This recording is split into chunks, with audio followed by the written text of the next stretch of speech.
Muy buenas noches a nuestra audiencia linda. Aquí estamos esta noche en vivo y a todo color y estamos en una llamada a través de telefonía internacional y estamos conectados con el profesor Francisco Marcial allá en Livingston, Guatemala. Así es de que buenas noches, profesor, ¿cómo se encuentra?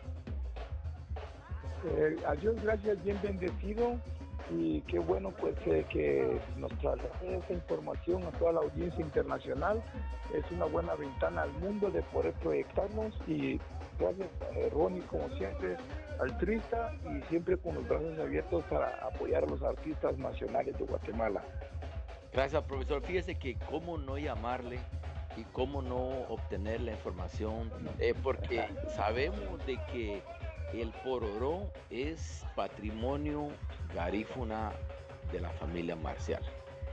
La gente me ha estado llamando